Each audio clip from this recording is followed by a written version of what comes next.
Welcome to Calculated Survival. I'm Eric, and today I'm going to teach you the importance of having a topographic map in your house for emergencies.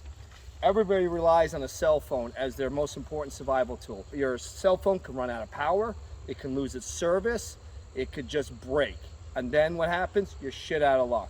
Look all around us. There's been floods, there's been fires, there's been storms that have been knocking out power for a while. You don't have to look far in the world to see that there is all these type of geopolitical issues going on. We can lose our satellites, we can lose our connections for months at a time. Are you going to be prepared? And don't be prepared with just your phone. So here we have a Usgs Topographic Map, which if you see the link below, you can find out how to get one for yourself. They'll print it out and they'll send it to you. The only thing you need to do is laminate it. I want to teach you how to read a map. So if we look here, this tells me it's a US topo map. It tells me it's the 7.5 minute series, which means that if we go down here, the scale is 1 out of 24,000, and here's the scale right here. So this shows me how much space is 1 kilometer, and that's how I measure from place to place on the distance. If we look down here, this gives me my declination diagram. We'll talk about that in a later video. It just tells me how far magnetic north is off from grid north. Over here tells me where my map is. It's this part of Connecticut, and then it also tells me the series that's around this map if I want to order those as well. Here is my legend that tells me what an expressway looks like, what an interstate looks like, what a local connector, local road, and then I go to my map and I can see the blue. I can see where the waterways are, which is very important because if the shit should hit the fan, I'd want to know probably where I can get water.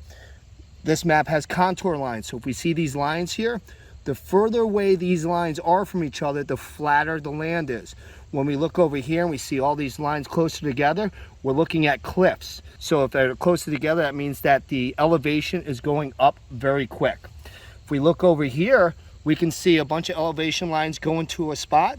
That means that's a hilltop because we can see the hilltop here and then elevation lines going down every different way.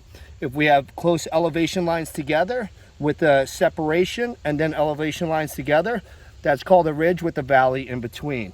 So we'll know where our flatlands are, where our ridges are, where our depressions are, where our hilltops are, or even our mountains. Here is the other map.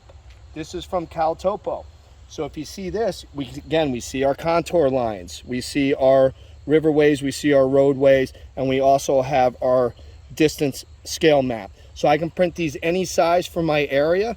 And the great thing about this is if you see these dots, I plotted those with the computer, so I know where those dots are in the grid coordinates, and now I can go look for them that way. So again, you can see the Cal Topo link down below. In an earlier video, we taught you how to get your pace counts, so you know how many steps you take for it. In further videos, we're going to teach you how to use a compass, so you know the direction and how to go on your azimuth.